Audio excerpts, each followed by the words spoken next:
Hello friends, स्वागत है आपका हमारे यूट्यूब चैनल स्कूली पर। और फ्रेंड्स, आज से हम एक नई सीरीज़ स्टार्ट करने जा रहे हैं जिसका पर्पस है आपकी राइटिंग स्किल्स को इम्प्रूव करना। फ्रेंड्स, कई बार हम सोचते हैं कि अगर राइटिंग स्किल्स आपको इम्प्रूव करनी है तो हमारी ग्रामर बहुत अच्छी होनी चाहिए और हमारी वोकेबलरी अच्छी होनी चाहिए। I think grammar and vocabulary पे पकड़ अच्छी होनी चाहिए, but these are not sufficient things. उसके लिए आपको और भी सारी चीज़ें करनी है और इन सारी वीडियोस का पर्पस वही है कि हम आपको धीरे धीरे बताएंगे कि आपको अपनी राइटिंग स्किल्स को कैसे इम्प्रूव किया जाए। तो सबसे पहले मैं आपको कुछ एग्जांपल्स देता हूँ और फिर आपको पता चलेगा कि मैं किन चीज़ों की बात कर रहा हूँ। मैं एग्जाम्पल के तौर पे आपके सामने मैं एक एग्जाम्पल लिख रहा हूँ। इंडिया के बारे में बात करते हैं। जैसे India became free on 15th August 1947। Friends, ये एक सिंपल सा सेंटेंस है और अगर इंडिया के बारे में किसी को भी लिखना होगा तो शायद सबसे पहली लाइन वही यही लिखेगा।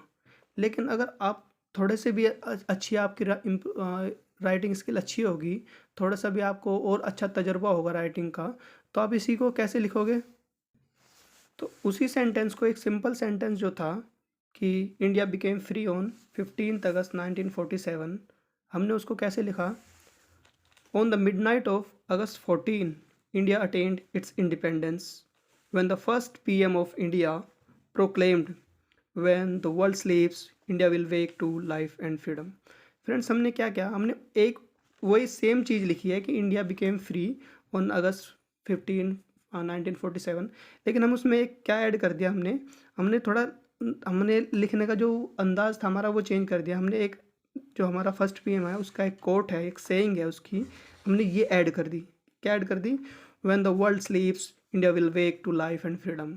तो इससे क्या हुआ कि हमारी जो पहले जिस बात को हम कह रहे थे उसी बात को हमने दूसरे तरीके से कहा और ये काफ़ी पढ़ने वाले को, जो रीडर होगा, उसे काफ़ी इफेक्टिव लगेगा। तो हमने क्या किया इसमें कि हमने जो एक जो सेइंग्स है, famous sayings of famous personalities, हमने वो ऐड कर दी कि when the world sleeps India will wake to life and freedom. तो ऐसा लगता है कि हमारे लिखने में ऑटोमेटिकली एक जान सी आ गई। इसी तरह मैं आपको एक दूसरा एग्जाम्पल देता हूँ। अब एक दूसरा एग्जाम्पल देख लीजिए। इंडिया के ऊपर ही बात कर रहे थे, हम दूसरा एग्जाम्पल ले लेते हैं। हम ये लिखते हैं कि India got independence after a lot of struggles and sacrifices. Friends, अब हम इसी सेंटेंस को अगर दूसरे तरीके से लिखें जिससे हमारा ये थोड़ा और अच्छा लगने लगे सेंटेंस, तो हम इसको कैसे लिखेंगे? तो हमने जो दूसरा एग्जाम्पल लिया था, ये लिया था, we got independence after a lot of struggles and sacrifices. तो फ्रेंड्स, ये नॉर्मली हम लिखते हैं इसको, लेकिन इसको और दूसरे इफेक्टिव तरीके से कैसे लिखेंगे? अब आप उसमें माइन्यूटली ऑब्जर्व करना कि मैंने उसमें क्या क्या चेंजेस किए हैं और क्या क्या चीज़ें मैंने ऐड की है। तो मैंने ये लिखा है, it took a lot of courage, a lot of courage, ठीक है, share determination.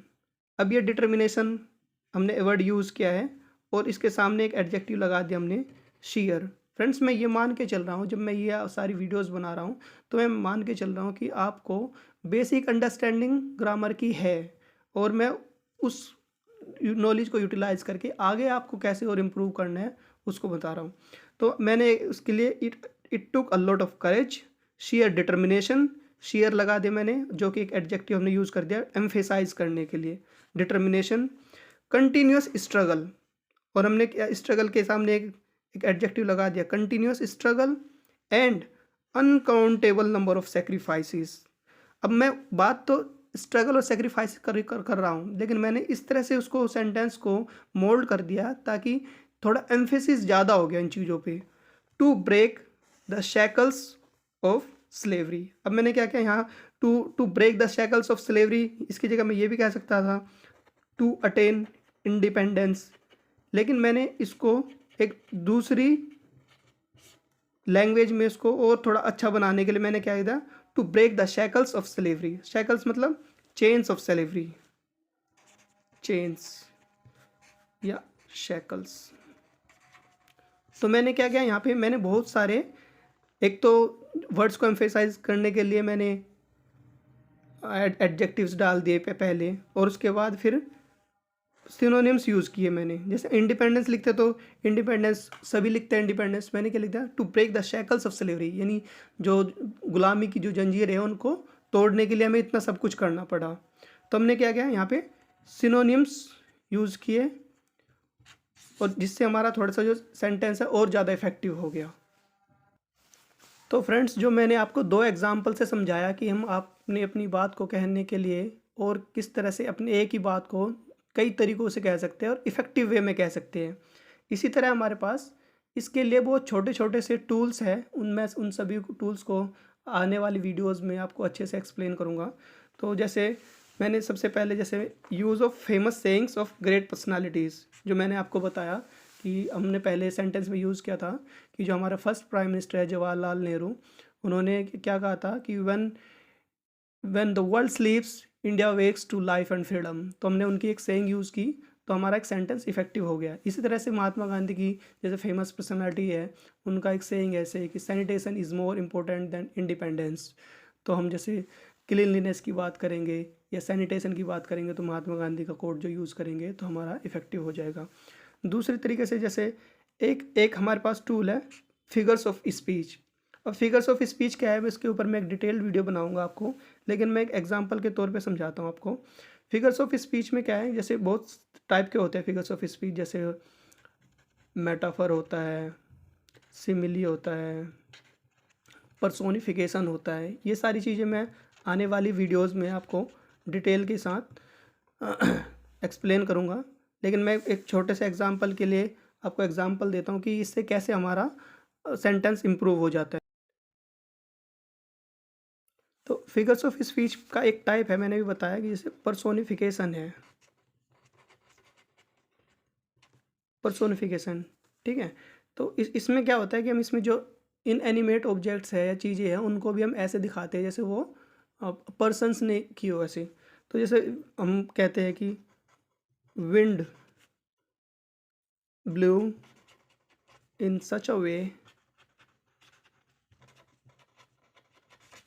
that it whispered something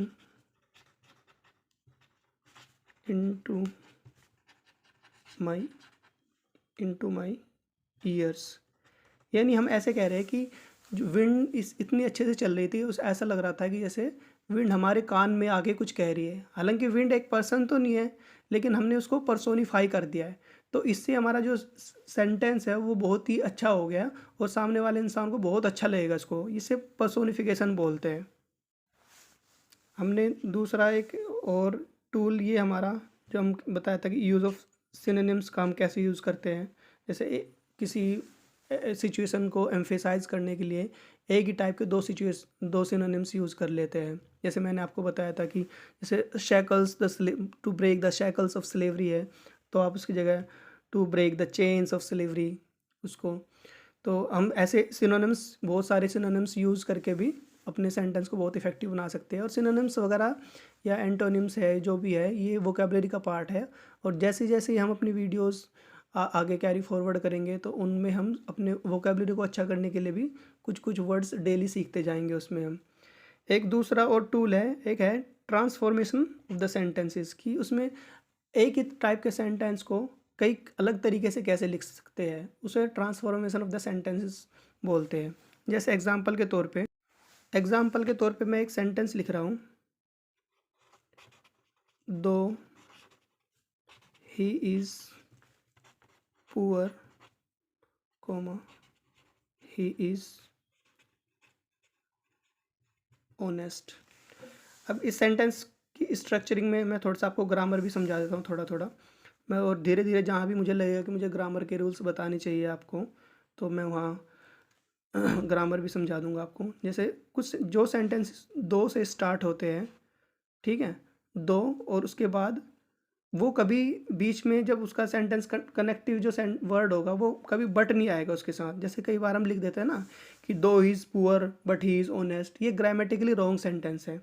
या तो आप पुअर के बाद कोमा लगाइए, या फिर कोमा की जगह यट यूज़ कर सकते हैं। अगर आप यट यूज़ कर रहे हैं तो ठीक है, लेकिन अगर बट यूज़ कर रहे हैं तो वो ग्रामेटिकली रॉन्ग है। ठीक है, तो मैं ट्रांसफॉर्मेशन ऑफ द सेंटेंसेस की बात कर रहा था। तो एक ही सेंटेंस को हम दूसरे तरीके से कैसे लिखते हैं कि ताकि वो थोड़ा और अच्छा लगे, तो हम क्या देते हैं, he is poor but at the same time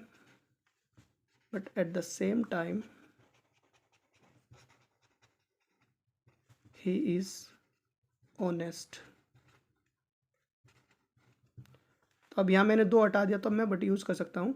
तो but at the same time, अब इसको मैं अगर लिख रहा हूँ तो ऐसा लगेगा जैसे मैं लिटरेचर की लैंग्वेज में लिख रहा हूँ, तो हमारा सेंटेंस अच्छा हो गया ये। तो ये था हमारा ट्रांसफॉर्मेशन ऑफ द सेंटेंसेस। हम इसके बारे में भी एक अलग से डिटेल्ड वीडियो बनाएंगे और आप सिखाएंगे आपको कि कैसे आप इन ट्रांसफॉर्मेशन ऑफ द सेंटेंसेस को यूज़ करके आप अपनी बात को और अच्छे तरीके से और इफ़ेक्टिवली कह सकते हैं। अगला जो हमारा टूल है वो है use of concepts from other subjects. यानी हमारे पास हम अपनी बात को कहने के लिए अगर किसी दूसरे सब्जेक्ट की हेल्प भी लेनी पड़ रही है तो हम उसकी हेल्प भी ले सकते हैं। अब और वो आपकी नॉलेज पे डिपेंड करता है कि आप उस नॉलेज को कैसे यूटिलाइज़ करते हैं। जैसे कि आप इकोनॉमिक्स भी पढ़ते हो, आप साइंस भी पढ़ते हो, आप फिजिक्स भी पढ़ते हो, तो क्या आप उन सारे सब्जेक्ट्स की जो नॉलेज है उसको यूज़ कर सकते हो अपनी बात कहने के लिए। मैं आपको इस एग्जांपल के तौर पे एक समझाता हूँ। तो यूज़ ऑफ नॉलेज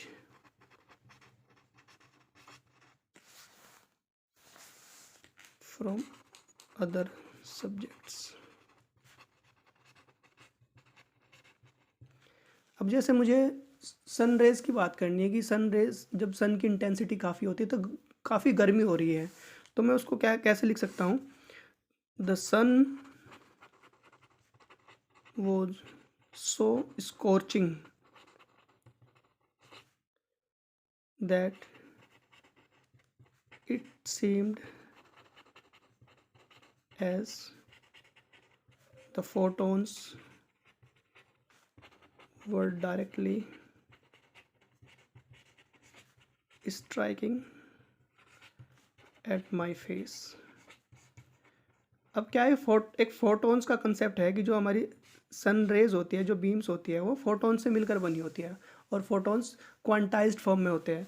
अब मैंने उसको अपनी बात कहने में यूज़ किया है कि जो सन रेज थी वो सन की इंटेंसिटी इतनी थी कि मुझे ऐसा लग रहा था जैसे फोटोन सीधा मेरे मुंह पे आके स्ट्राइक कर रहे हैं। तो मैंने, हालांकि है नो लीजिए नेचुरल साइंस की या साइंस की या फिजिक्स की, लेकिन मैंने उसको अपनी बात कहने के लिए यूज़ किया है। तो इससे भी आपकी जो सेंटेंस की इफ़ेक्टिवनेस है वो भी बढ़ जाती है। अगला टूल जो हम यूज़ करेंगे अपने राइटिंग स्किल्स को इम्प्रूव करने के लिए वो है use of idioms and phrases. Friends, कई बार ईडियम्स एंड फ्रेजेस को यूज़ करके भी हमारे जो सेंटेंसेस है काफ़ी अच्छे हो जाते हैं और इससे हमारे राइटिंग स्किल्स पे बहुत अच्छा प्रभाव पड़ता है। जैसे मैं आपको एग्जांपल के तौर पे समझाता हूँ। जैसे एक ईडियम है, to kill two birds with one stone. अब देखो हम इसको अपनी लैंग्वेज में कैसे यूज़ कर सकते हैं।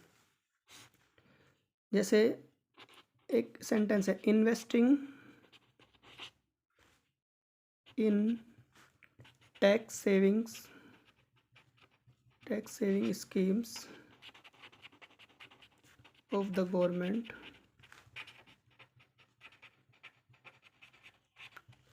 helps an individual to save money as well as tax। अब ये एक सेंटेंस है कि investing in tax saving schemes of the government helps an individual to save money as well as tax. अब ये किसी ने लिख दिया। अब लेकिन आपको अगर जैसे इस वर्ड एक ईडियम को यूज़ करना है, to kill two birds with one stone, अब इसी के आगे लिख दो 10 किलिंग 2 birds विद 1 stone। तो फ्रेंड्स क्या हुआ कि इससे ऑटोमेटिकली जो हमारा जो लिखने का तरीका है वो बहुत अच्छा हो गया और वो सामने वाले इंसान को बहुत अच्छा लगेगा इसको। इसी तरह का एक और टूल है हमारे पास और ये use of one word substitution. Friends आपने पढ़े होंगे ये वोकेबलरी अच्छी करने के लिए हम वन वर्ड सब्सटीट्यूशंस का याद करते हैं या फिर जिससे, लेकिन हम अपने सेंटेंस में इसको यूज़ नहीं करते। तो जब हम आगे की वीडियोस बनाएंगे राइटिंग स्किल्स को इम्प्रूव करने के लिए, तो इसमें एक ये भी इम्पोर्टेंट पार्ट है कि वन वर्ड सब्सटीट्यूशन का यूज़ करना है। वन वर्ड सब्सटीट्यूशन जैसे मान लो कि आपको किसी को कहना हो कि एक हमारे पास वन वर्ड सब्सटीट्यूशन है मिस एंथ्रोप। मिस एंथ्रोप मतलब होता है hater of mankind, hater of mankind. तो अगर आपको ये कहना है कि he is a hater of mankind, तो आप क्या बोल सकते हैं, ही इज़ अ मिस एंथ्रोप। या जिसे अगर बोलता है कि he is a hater of women, तो उसे मिसोजनी जैसे वर्ड है एक मिसोजनी, तो ही इज़ अ मिसोजनिस्ट, एक वर्ड है मिसोजनिस्ट, मिसोजनिस्ट। तो ये वन वर्ड सब्सटीट्यूशन, इससे भी हमारे सेंटेंसेस बहुत अच्छे हो जाते हैं। जैसे एक वर्ड है Sinophobia, extreme fear of dogs, extreme fear of dogs. तो अगर आपको कहना है कि he is very much afraid of dogs, तो उसको क्या कहते हैं, ही इज़ अ साइनोफोबिक पर्सन, या ही हैज़ साइनोफोबिया, इस तरह से। तो फ्रेंड्स ये हमारे छोटे छोटे से टूल्स हैं आपकी राइटिंग स्किल्स को इम्प्रूव करने के लिए। Grammar and vocabulary is just one part of it. और धीरे धीरे मैं इन सारी जो मैंने जितने भी टूल्स आपके साथ डिस्कस किए हैं, मैं उन सारे पे डिटेल्ड वीडियोस बनाऊंगा। आई होप आपको ये वीडियो पसंद आई होगी। अगर आपको पसंद आई होगी और आपको लगता है कि अपने फ्रेंड्स के साथ भी शेयर करनी चाहिए, तो आप उनके साथ शेयर करिए। और जो मैं पूरी सीरीज़ बनाऊंगा, आप इस पूरी सीरीज़ से जुड़े रहिए, और I am very much sure that you will be highly benefited at the end of these videos. Thank you so much.